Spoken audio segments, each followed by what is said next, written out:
Guy Georges, né en 1962, condamné à la réclusion criminelle à perpétuité en 2001. Surnommé le tueur de l'Est parisien, il a été reconnu coupable de 7 meurtres. C'est quelqu'un qu'on peut dire de très sympathique, qui fait,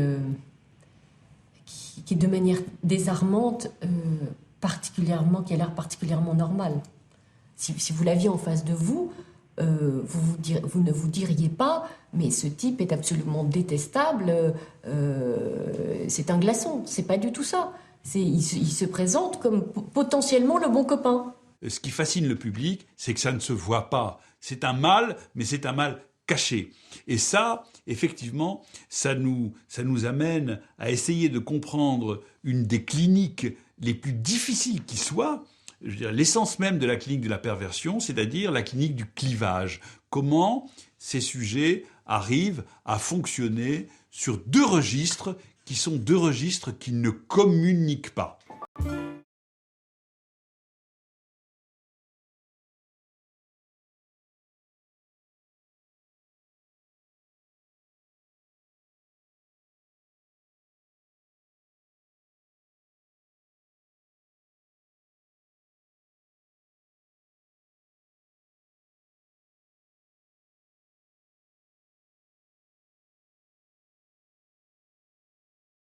La première fois que j'ai rencontré Patrice Allègre, j'ai été troublé, extrêmement troublé par le décalage qui pouvait exister entre l'atrocité des faits qui lui étaient reprochés, c'est-à-dire 5 meurtres, et la terrible humanité qu'il dégageait.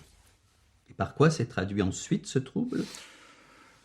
Par des discussions trop longues, tout simplement, à la maison d'arrêt.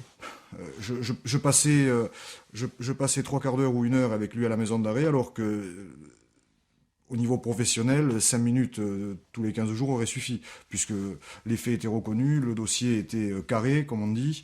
Et pour connaître Patrice Allègre, il me suffisait de lire les rapports psychologiques ou psychiatriques. Donc ces visites répétées et un peu longues étaient révélatrices d'une pseudo-attirance et d'une envie d'entretenir un lien quasi amical avec lui. Ceci étant dit, si j'ai pris beaucoup de temps en tête-à-tête avec lui, c'était aussi parce que j'avais un objectif qui s'est avéré complètement vain, c'était d'essayer de comprendre. Le clivage, ça veut dire quoi ?